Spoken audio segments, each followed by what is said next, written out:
Good afternoon and welcome. My name is Daina Richie-Troy, and I am with Penn Alumni here at the University of Pennsylvania. I'm delighted to be here with you today to talk about civic engagement and service. We want to talk about what inclines us to engage in service in our communities, our workplaces, our cities, and our towns. What drives us to get out of the house and be part of the lives of others? While we engage in that service, how are we educating ourselves about the best ways to be of service?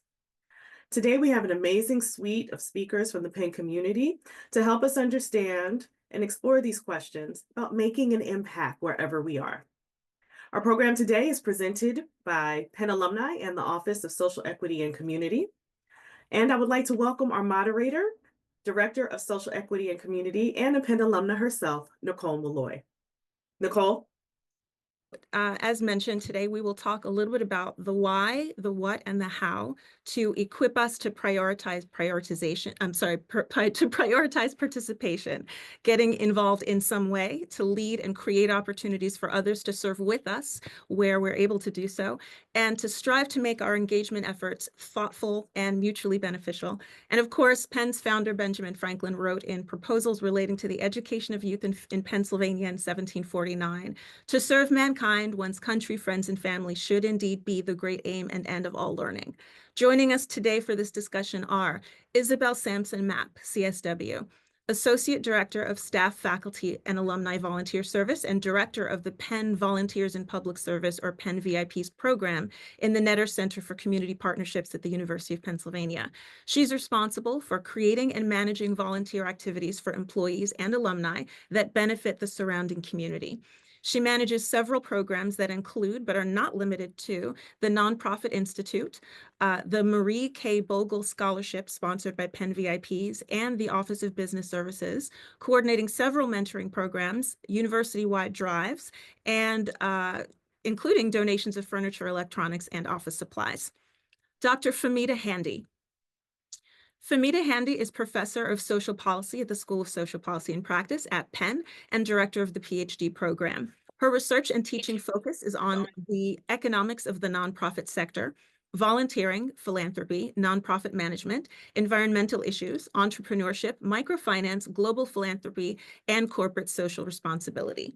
Dr. Handy served as the editor-in-chief of Nonprofit and Voluntary Sector Quarterly from 2010 to 2016, the premier journal in the field, and serves on the editorial board of several academic journals. Dr. Rand Quinn, Penn Graduate School of Education Associate Professor of Policy, Organizations, Leadership, and Systems. He's published widely across both scholarly journals and popular media, such as the Philadelphia Inquirer and Washington Post, focusing on strategies to establish and sustain partnerships between universities and their communities. He's received both the Excellence in Teaching Award and the Outstanding Service Award from GSE.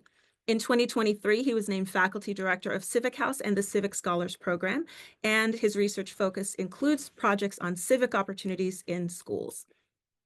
Tony Sorrentino, Assistant Vice President, Office of the Executive Vice President, a collaborator with the Penn Institute for Urban Research, developed an Anchor Institution Summit that brought together leaders from peer universities to share best practices and challenges, and along with colleagues from the Netter Center, also represents Penn on the Anchor Institution's task force.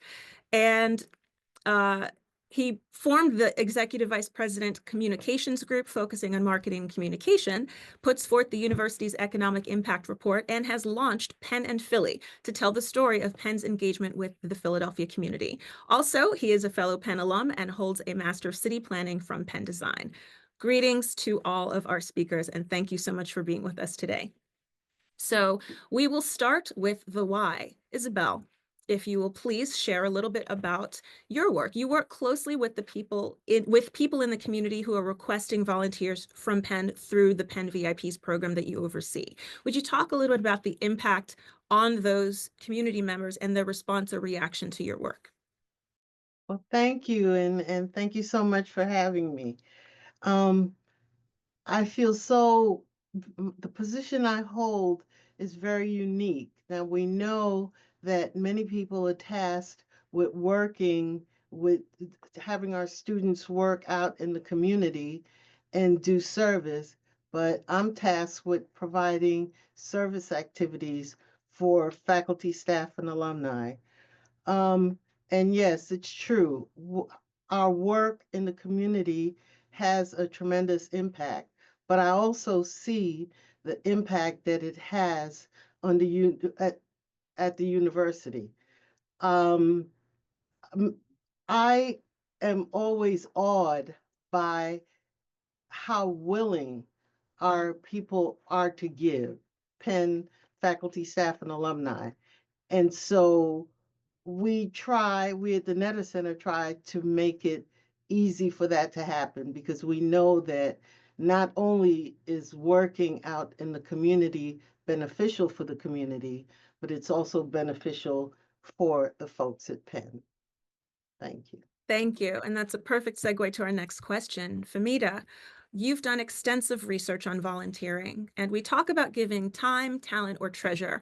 How is the act of volunteering or making a financial donation beneficial to the volunteer or the donor? You are on mute. Thank you, Nicole, for the nice introduction. And I happy to be here to talk about two of the things I'm very passionate about, and that is giving of time and money. First of all, I just want to set the stage that the US ranks the highest in both volunteering and donating globally. And this is surprising, because whenever I talk to anyone, they're always saying we're short of time, or they're always too busy making money. And yet, people turn around and give it away. So it puzzled me. And so this is why I studied why and what happens to people, and why they donate, why they volunteer, and what are some of the benefits of doing that. So I'm very happy to answer that question. And I can give you in brief a summary of some of the benefits of volunteering and donating, and can go into them later at more depth. First of all, it increases happiness for the volunteer. Life satisfaction is supposed to increases. One's self-esteem increases. Your psychological well-being increases. Depression goes down. Your stress hormones reduce. Your risk of dying goes down by something like 47%. Your cardiovascular health goes up. You increase your social connections, your social support.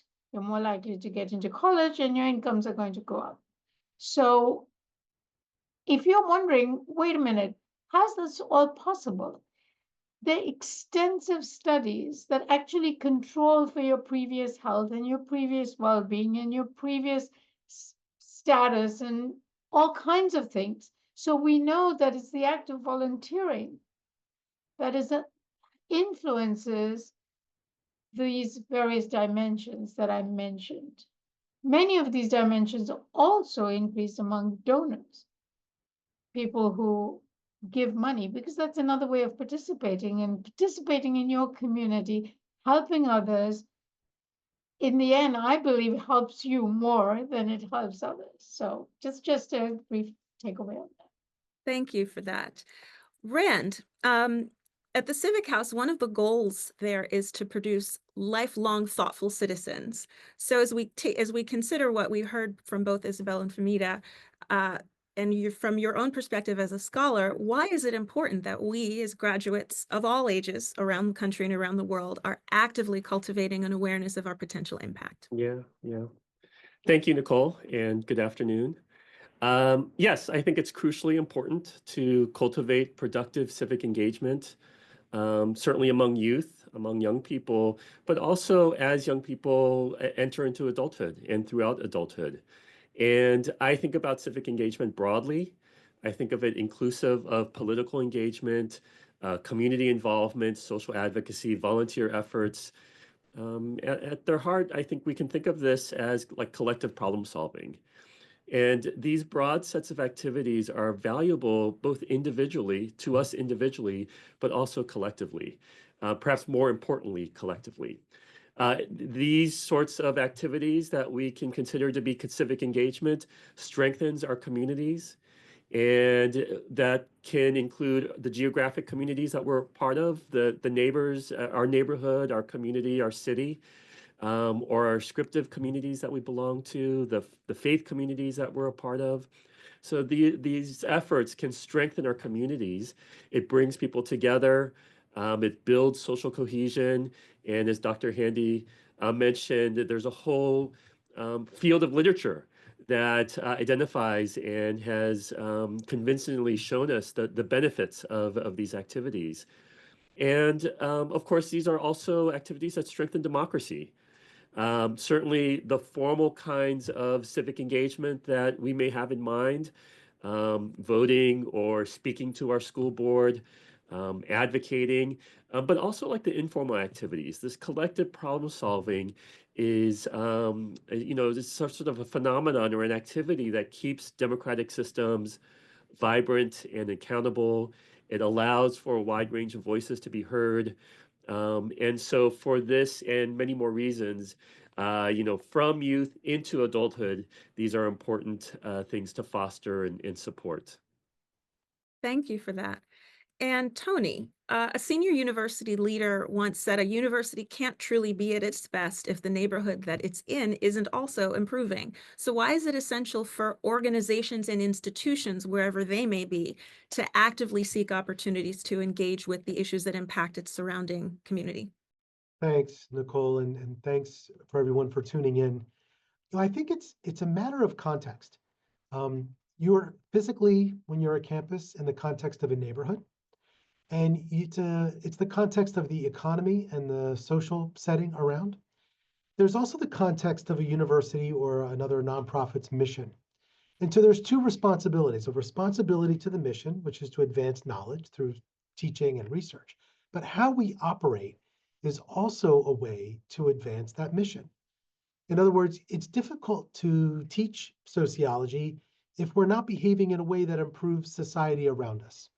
Right? So we can integrate the way we operate so that it's as consistent as possible with teaching and advancing knowledge in kind of the most kind of best practice. So it can be both practical and theoretical, which I think is a very Franklin way of doing things. It's made Penn very unique over the last 3 or 4 decades as we've gotten into this work. But for us to be at our best, for us to be kind of this global leader, it would be almost impossible to think that the area around us would be degraded in any way, and that perhaps we had any role in that degradation. And so it's about lifting up not just what's on the campus, but what's around us to kind of live the mission. Thank you for that. And that's, of course, especially true for institutions that may have a complicated history in their areas, to make that forward-thinking, forward-looking approach one that is as mutually beneficial as possible. So back to Famita, if you can talk a little bit about the difference between traditional volunteering and episodic volunteering, and how both of those can be worthwhile. That's a great question, because very often people are not aware that they're even volunteering. So if you go to your church once in a while and put flowers out, yes, that is volunteering. A lot of times you might think it's your duty, but giving of your time freely to help others, and it can be done in a very formal way through an organization where you can give time, like 2 hours every Wednesday, I show up to help at the Ronald McDonald House. Or it can be very episodic, where I could just go once a year to cook a meal for the people at the Ronald McDonald House. I'm just using that as an example, but there are a lot of people who, depending on their life cycle, may not be able to commit to the traditional form of volunteering where you turned up every same day of the week, so many hours a month or a week, or and so on. But you may help at a community festival. You may be engaged in your university in helping out on a one-off. So there are many ways to give back. And one of the ways that we forget often to count is the informal help we gave each other, especially during COVID, for example. When you help your neighbor, yeah, you don't write that down as formal, traditional volunteering, but any time you give your time and talent or your efforts to someone else without any monetary compensation, it's I would classify that as volunteering. Thank you.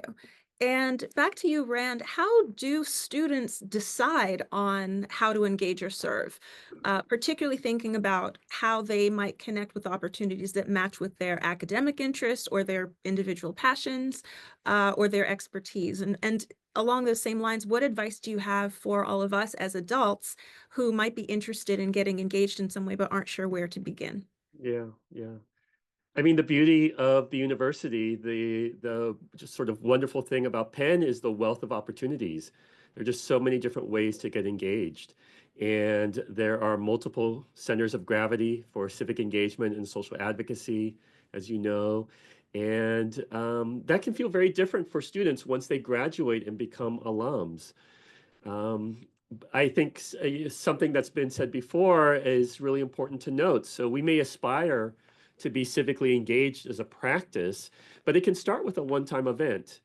And so think about when we were undergraduates, the way that we got involved oftentimes was we were drawn into some activity with our friends, with our friendship groups. Our friend was our roommate. Our classmate was involved in some activity, was working with some group, and we joined.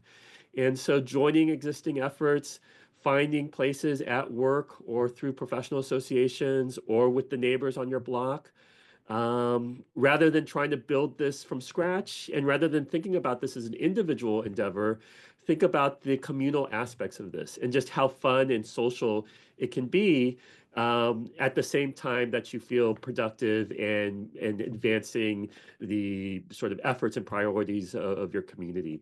So that would be my advice. You know, think back to the time when you were an undergraduate and there was just this plethora of opportunities. Join existing efforts wherever you can find them and do it with others. Thank you. And one of the things that Rand mentioned was the workplace. So Isabel, you've done really extraordinary work with Penn VIPs, and it's been so consistent, which I think is one of the best things about what you've been able to bring to your role.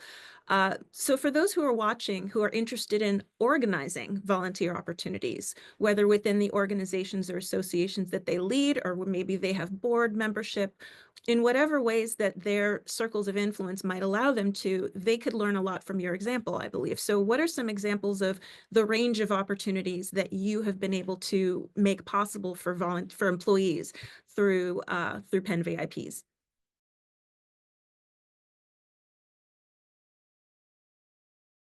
Sorry, you're on mute. Sorry. Thank you for that question. One of the things I try to do is make giving convenient for everyone. And so that required a broad definition of what volunteering is. So for me, you're a volunteer if you bring me a can of peas, which I hate, for a food drive that I do during the course of the year, or if you volunteer for the longer term mentoring kinds of programs. So we try to create a whole wide variety of different activities. So if I could just run through very quickly, that we have standard opportunities, but we also are able to help you create your own opportunity if you're interested in doing that. So we have one of my favorite things is the Adoptive Families for the Holiday, where we work with local agencies to identify families who, except for the help that we might be bringing, wouldn't be able to provide all those things that happen during the holiday, the gifts, the food, and everything else. So that's a really busy time and my favorite time of the year. We adopt classrooms because a lot of times we found out that teachers have to go into their own pockets to make things happen. So we, different departments, and let me step back and just say, I think I have one of the best jobs at the university, and it gives me a very skewed view of the world because I ask people to do so many things, and the answer is always yes. So I know if you want to feel good, give. If you want to help me feel good, please join me my efforts to help Penn be a good neighbor in the community. Thank you for that.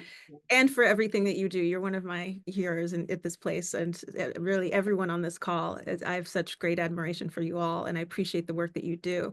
And so, Famita, you, along similar lines, you teach corporate social responsibility. So in addition to what Isabel was saying about workplace opportunities for serving, what would you like to add?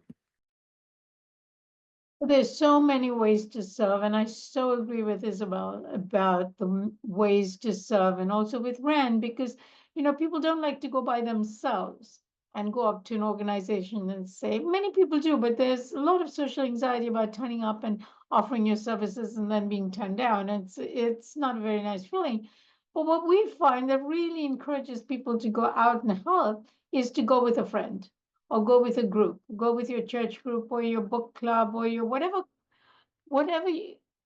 whoever you feel comfortable with, who's doing any kind of service, whether they're doing fundraising, whether they're doing, helping to serve meals, stocking boxes at a soup kitchen. There are always people in your circle that are doing something. So one way to do it is to go with friends. That brings me to workplace volunteering. It's so easy. Workplaces now, large corporations and small corporations, all are subscribing to corporate social responsibility, which means that they are responsible to their communities. And one way to engage with your communities is through your employees. Well, it's a win-win-win situation for everyone. If your employees work in a team, there's a lot of team building. If you have an opportunity to go mentor students or provide something in the community, and you put out a call across the corporation, and then somebody from marketing joins, somebody from sales joins, somebody from HR joins, they talk to one another. And this, they find, has huge repercussions for the corporation in terms of how they increase their productivity. So corporations are always looking for ways to which to encourage their employees to go out in their local communities or even online to help their own employees, their communities in which they exist, the communities, their clients whom they serve. And they do that in many ways. So they enhance their reputation. Employees are much more satisfied with their work when they can do volunteering as well. It attracts talent to your organization, and the community benefits as well. We know that people are much more likely to take a job offer for a corporation that does a lot of CSR, especially one that engages its employees. So it's a good win-win-win situation in this, for corporations, for employees, for the nonprofits they engage with, and the community. So yeah, that's a very good practice of giving back to the community. Thank you for that. And Isabel, back to you a little bit about the Netter Center as we go into the how. How in the event description we were saying, how might we proceed with caution to avoid causing harm despite good intentions? So the Netter Center for Community Partnerships mission describes partnerships in Philadelphia that are democratic and mutually transformative. What does that mean, and why is that central to your approach? Off mute again, sorry. Well, I think that, as you mentioned, that Ben Franklin's idea was that the core purpose of education is service to others. So that is at the base of everything we do. We also feel that students learn by doing. And so we work with armies of students to send them out in the community. And even more, it is our belief that the many voices that you have access to, the better you're able to learn. So we work really hard to show our respect for the community and to incorporate them into, we don't want to just go out and just do things. Their voices are important, and we want to make sure that all we do is with the community in mind and not just us sitting back and believing that we know better. And so that's why we have partnerships as opposed to just going out and doing. So we hope that as people go out to work with others, that they really pay attention to what the needs are, and they incorporate, as opposed to just dictating what they think should happen, that they incorporate the voices in the community. Thank you. So a sense of humility moving Absolutely. forward and seeking the mutual engagement as opposed to Mutual one respect. directional service. Yes. Yes. Okay, thank you. Great segue into our next question for Tony. Because you did extensive work in the city of Philadelphia when you were establishing the Penn and Philly initiative, and the 6 areas of focus, which are, for those who aren't familiar, public education, healthy communities, arts, culture, and recreation, local economic opportunity, knowledge in action, and tomorrow's industries. It's important for our audience to know that you didn't just pick those out of thin air. So why don't you introduce us to, of course, briefly, what is Penn and Philly, but more importantly, what is the process that you used to identify those priorities, and what can we learn from that process? Oh, that's great. Thank you. And it's really building on the conversation we've had up until now, which is quite something. That Penn and Philly is essentially a repository of excellent, good examples of the great positive work that faculty, students, and staff do to have a positive impact on the city of Philadelphia. There's so much going on all the time. There was no central repository, no website or social media channels. And people would say, why isn't there a place you could go to learn about all of this really great stuff from across the institution? So it was a bit of an outgrowth. Every 4 years, I would do an economic impact report about what the university meant for the economy of Philadelphia. The monies that we spent multiply around the city. Fiscally, they have really great positive impact on the tax base of the city, job creation, startups, entrepreneurship. But it was only once every 4 years, and it was a little static. It was a little statistical. So this is an outgrowth of that. The question was, well, we know what the economic impact is. What's the social impact? What's the social impact, and how do you calculate it? And then how do you communicate it? So instead of once every 4 years on statistics, 3 or 4 times a week, we're putting out social media posts about the social impact. And so the focus areas that you talked about, you're right, they didn't come out of thin air. We did years of focus groups and surveys in West Philadelphia amongst neighbors, civic leaders, nonprofit leaders, residents. We went citywide asking similar questions amongst elected officials. The questions were kind of like this. Penn is at its best when it's doing fill in the blank. And we aggregated this over hundreds of voices from around West Philly, on campus, off campus.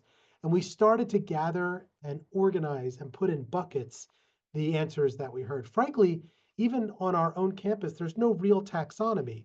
What is community engagement? What is civic engagement? What's a community partnership? What's local economic impact? You had all these words. So we thought, if we're going to centralize storytelling, maybe we should also kind of centralize the themes of what it means to be an engaged university in the city. So the 6 areas that you mentioned came from the focus groups and the surveys and the responses of listening to our neighbors. And that was, to use the word you used, Nicole, earlier, a little bit humble for us. I think we were guilty of thinking we were the story for so long. But instead, what we've done, we've kind of turned the lens away from us as the administration and started to tell stories about the people whose lives are improved as a result of the work of faculty, of our students, of our staff, the way that our departments function as a good citizen of the city. And so those 6 came out of listening. They came out of a more humble approach of understanding, where people saw us as maybe more arrogant than we intended to be. And they were telling us, look, we think you're doing well when we see your work with the schools. Well, that becomes education. When you are doing work to improve people's healthy life, whether it's children or adults or senior citizens, that became healthy communities. When we know that you're buying locally from locally sourced vendors, or companies, that's when we think you're doing well. That became economic opportunity and so on and so forth, opening up arts and culture and access to recreation, making the campus perhaps more open and kind of less intimidating. So, that's where those areas come from. And it just turns out we then go out and we ask people for examples of what they're doing in these 6 areas, and we fill these different buckets up. And the website gets updated regularly. The social media channels get populated several times a week. We have several thousands of followers now. It's been a slow burn. It's been building over about 12 months, but it's really starting to take root. And we're also starting to see engagement where people come to us and say, how do we get our story out on Penn and Philly? Because we're doing good stuff and we want to be a part of it. So it was kind of ground sourced up, aggregated in language that people told us that they recognized us when we were doing well. Thank you for that. And it looks like the key takeaway from there is even when we have our ideas of what we would like to accomplish or the issues we would like to address, the first step shouldn't be just barreling forward and doing the thing. It should be, as Isabel was also saying, engaging with and listening to the people who would be impacted by it so that you can include that input and expertise and those relationships to then decide the best path forward. Thank you for that. So now we're going to talk about what this looks like in practice, because people are busy, and this has been touched on a few times. There's work, there's family, there's general stress and exhaustion of life. There's different life stages, where people sit, what time they have available, what other obligations they have, and of course, the greater context of world events and their impact on all of those things. Because there are so many people who are interested in contributing or participating in some way, but are struggling to find either the time or the emotional bandwidth to do so. Famida, can you talk about some of the things that motivate people to participate despite those challenges? Yes, that's the puzzle I was always looking at, is why busy people tend to be the ones that volunteer the most, actually. If you really want something done, you have somebody busy. That's the usual saying, and that also applies to volunteering. I think there are people who are motivated by various things, and these motives are not mutually exclusive. There can be a spectrum of these motives. So one of them is to make a really positive impact. You really want to do something to contribute to your community or your organization, or something that gives you a fulfillment. So most people choose volunteer work that really fulfills them. Otherwise, you would just walk, you wouldn't do it. So it's really something that people choose, that they want to make a positive impact and that they get a sense of purpose and fulfillment. Another reason people volunteer is to develop new skills. If I really want to learn about a certain thing, I might go to an organization and learn those skills. So we know that a lot of students, for example, volunteer in places where they want to eventually be professionals in. So somebody wanting to go to medical school will go volunteer in a hospital. So you learn these skills. And also along the way, it helps to build your resume. And I'm sure that all the alumni listening to this call have volunteered in some way and have put it on their resume. And we see the resumes of people in admissions that they are full with all kinds of volunteer and leadership works that they've done. Another reason is to build social connections. As you get older, and if your kids have left home, you've retired, you lose a lot of social connections. And one way to build those social connections to not be lonely, and this is why we find all those benefits, is that people go out in their communities and they make social connections. So that is another reason for going out to volunteer that motivates people. Is I want to make some social connections. Young people might want to find a date.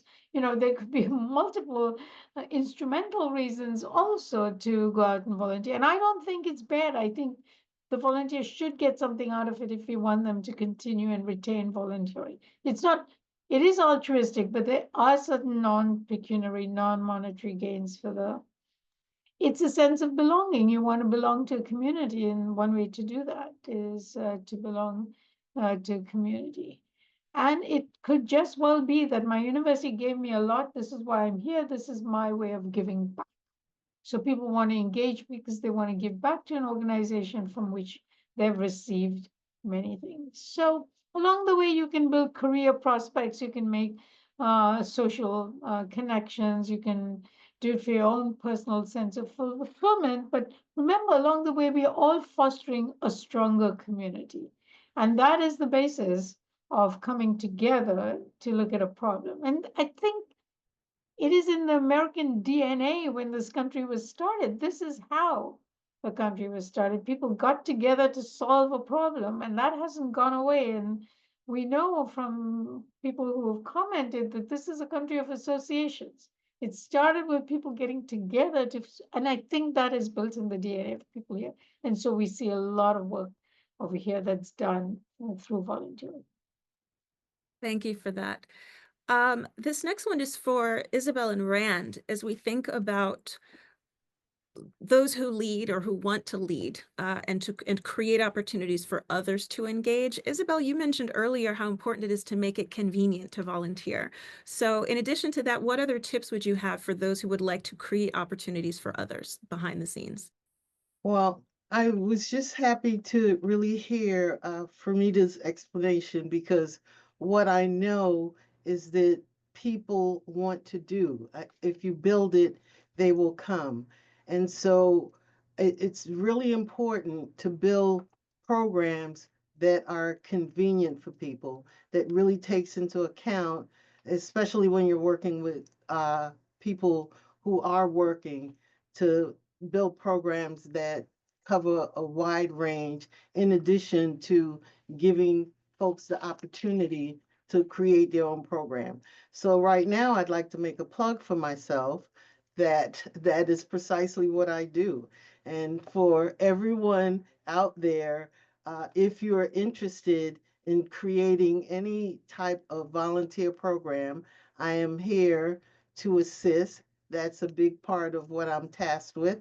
Again, creating volunteer activities for faculty, staff, and alumni.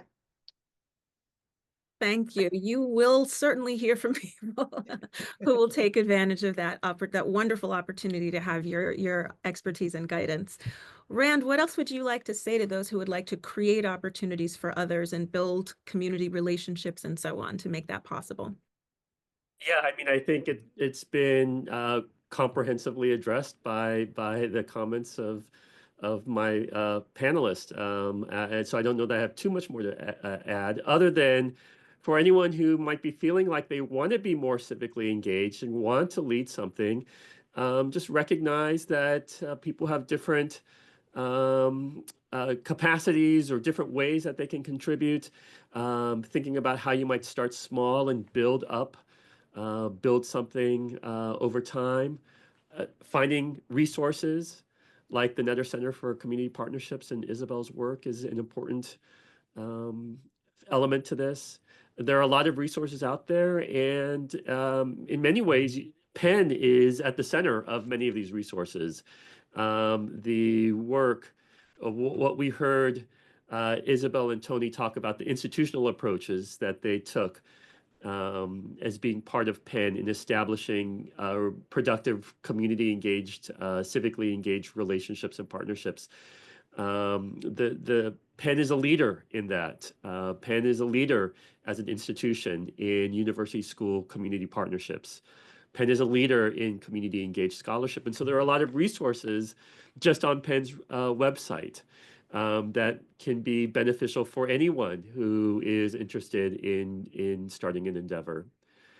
And then I would return to some of the comments that preceded me around thinking about the importance of mutuality, the work that we do. We often do because we have a felt need to contribute, and that's wonderful and terrific. But when it comes to partnering with local communities, make sure that we are partnering with local communities, and that this is not a situation where we're parachuting in and doing something to local communities. Finding out where the mutual benefits, the beneficence lies within any kind of community work, I think is important. And so, I would encourage anyone who's thinking about starting something new, leading a project, creating opportunities for others to engage with at their workplace or in their neighborhood, to seek out the resources that are out there, and both individual human resources as well as online resources and information, and don't put it off. Begin now, because everyone has something to contribute, and starting small is perfectly okay, and maybe in most cases to our advantage. And so we can build and build over time, and learn as we do. Thank you for that. So next, we were thinking of organizing as individuals or through our associations, but back to Tony and Famita to be thinking of the corporate or institutional points of view. Any tips for those people who are in a position to build it into their own organizational priorities? We'll start with Tony. Thank you. Yeah, it's interesting. We do a kind of community engaged campus planning. Not everybody's on a campus, but you may be able to be on a campus. And what that means is we don't proceed with a physical building project without first engaging the neighbors that live around us and letting them see what the designs are, what the land use strategy is, the materials of what it may be, so that it doesn't look like we're turning our backs on the neighborhood, but kind of being more open. And so physical planning sometimes will do that. The other way that we do this, and if you're a landowner or a campus and you have some control of retail, like we do, commercial corridors, I'll give one example from the year's 40th Street. For those that remember Penn from years ago, 40th Street might have been a dividing line. You would say, don't go past 40th Street. And I've been at Penn for 25 years, and one of the first things I worked on years ago was the repositioning of 40th Street, not as a divider, but I thought of it as a stitch that could bring the campus and the community together. Because the kind of retail you put on the street says who is invited. And so we went to the neighborhood and we said, what kind of retailers are you looking for? If it was just programmed for professors or administrators or students, it may not feel so inviting. And then we went to the campus and we said, if it was just programmed for our neighbors, they may not feel invited. Was there any way to bring these things together so that everyone felt invited? Turned out supermarkets, movie theaters, used bookstores, libraries, post office, an ice cream cone, all things that you'll find on 40th Street are the direct result of kind of a community engaged real estate kind of strategy. So that's not everybody can do that. But if you're working in a corporation, you're probably buying stuff and you're hiring people. So the other two areas I'll mention are we're pretty devoted to local hiring when we can and in certain positions. And we worked on something years ago called the West Philly Skills Initiative. So instead of participating in a job training program and then praying that somebody from the neighborhood would apply for it and get the job, we take open positions at the university and through professionals go out into faith-based organizations, community development corporations and the like, and we find people looking for jobs. And we say, would you be open to joining a job training program with the hope that at the end of it, you would actually get this job? This open position at the university will be yours if you go through this program. And it takes some of the kind of praying out of it. And people are starting to feel like, so now we've got many people at the university working as a result of that. And we do a lot of local buying. Anybody who's at a organization, you can inventory the neighborhood around you, and you can find out who the local mom and pop shops are, the local vendors, and you can create opportunities for those that are the buyers at your university for them to meet each other. And we spend a lot of time making introductions between the local vendor and the institutional buyer, or the local job seeker and the institutional hiring manager, and do a lot of matchmaking that way. Thank you. Famita, other thoughts from the corporate perspective? Well, yes, if you work in a corporation and you want to find ways to engage the community over there, well, I think I would start with my CSR department, because usually corporations are very sort of quite clear in their purpose and how they want to enact their social responsibility. If you look at the CSR mission of your organization, it's probably well stated out that we're looking at some environmental stuff, sustainability, we want to look at community engagement, and that might be a good place to start. If you want to take initiative on your own, I mean, I'm sure that they would welcome anyways further their community engagement, to make sure that they're a good partner in the community. And one way to do it is to go up to your manager or whoever you're supervising and say, I want to organize a team to clean up, the parks in our neighborhood, or I want to work with the library where we could start a program to help people who are not as literate as they'd like to be to read, or with some kind of mentoring skills. Look at your retired staff. If you are somewhere on the top in the chain, go look at your retired staff and personnel that have all the training, all the skills, and probably now have time to donate and build communities amongst your retired people to come and either help new job trainees, mentor them, because people starting as young interns or something would love mentorship with people who have been, so they just, it's your imagination.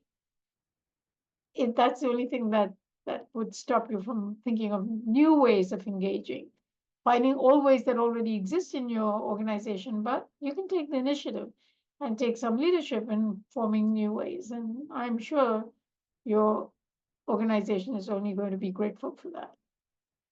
Thank you for that. So as we approach coming to a close here, two short questions. In one sentence, what's been the most satisfying part of your work? We'll start there. Famita? Oh, this, I'm sorry, I could go on forever. I just love what I do. I can't believe I don't tell my boss I get paid for this. I love asking questions and understanding why people do things they do. I'm always curious about donors, about volunteers, about philanthropy, how nonprofits can sustain themselves. I can just go on. I think you're giving me only about 2 minutes to say that. I love what I do. I'm curious and I like to understand what's going on, and especially in areas that I'm passionate about, which is philanthropy and all forms of philanthropy, right from microfinance to CSR to all kinds of things in between. And Rand, most satisfying part of what you do? I mean, in addition to satisfying that curiosity itch by asking questions and answering them, I also really love working with students and mentoring them and advising them and seeing them think through these issues and seeing them make an impact in the world. So that's been truly satisfying. Tony? I really value building partnerships between the university and the community, and watching, say, an entrepreneur get a gig at the university or a contract with the university. And it takes a lot of courage to be an entrepreneur. And I'm watching that succeed and work, and that we're transformed as an institution for buying locally. And then the vendor has the potential to create wealth for themselves, create jobs for other people in the neighborhood, all because we had an intentionality to do this. And that I feel really proud of that. Isabel?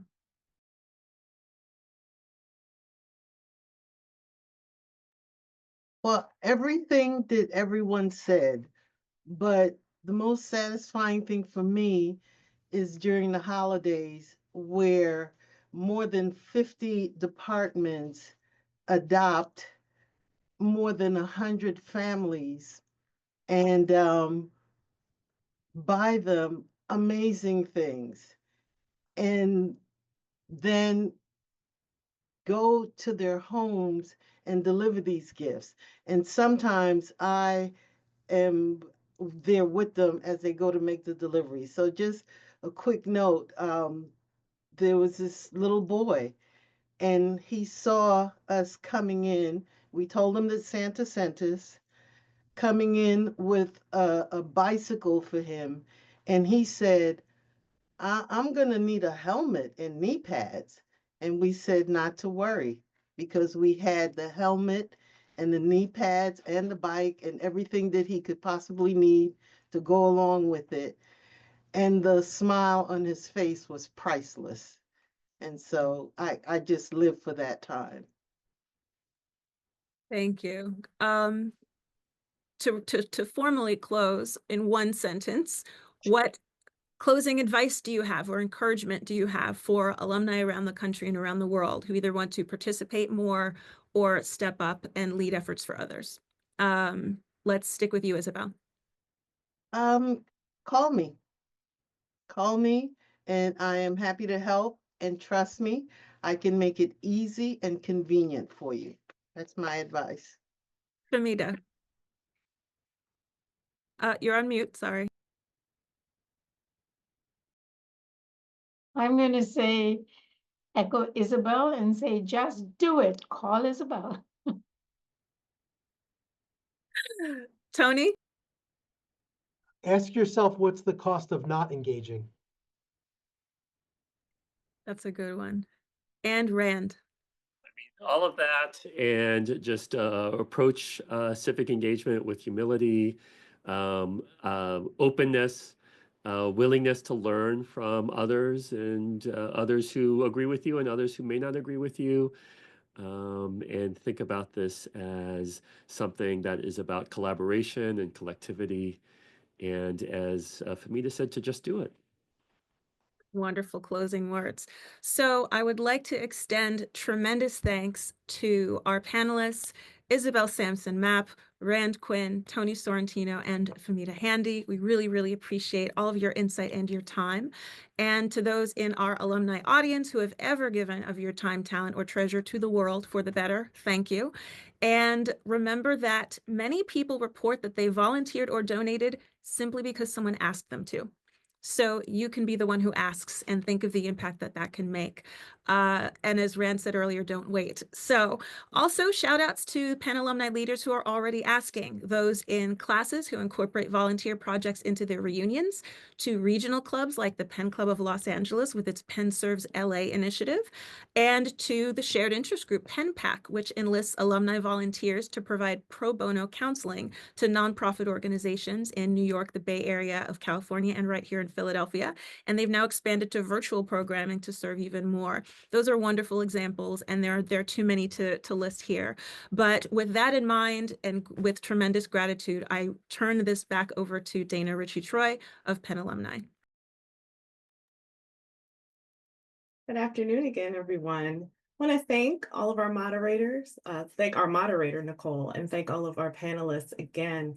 Thank you for sharing with us. And I believe you underlined this in your final answers.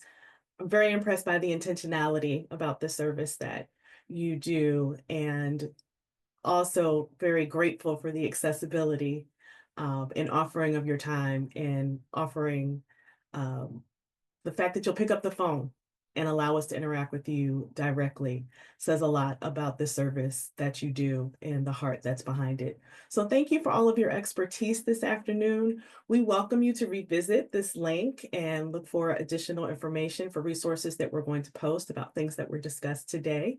And Penn Alumni and the Office of Social Equity and Community, thank you for joining us this afternoon.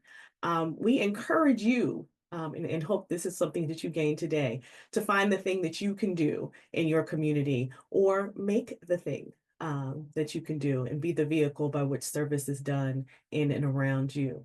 We thank you. Be well.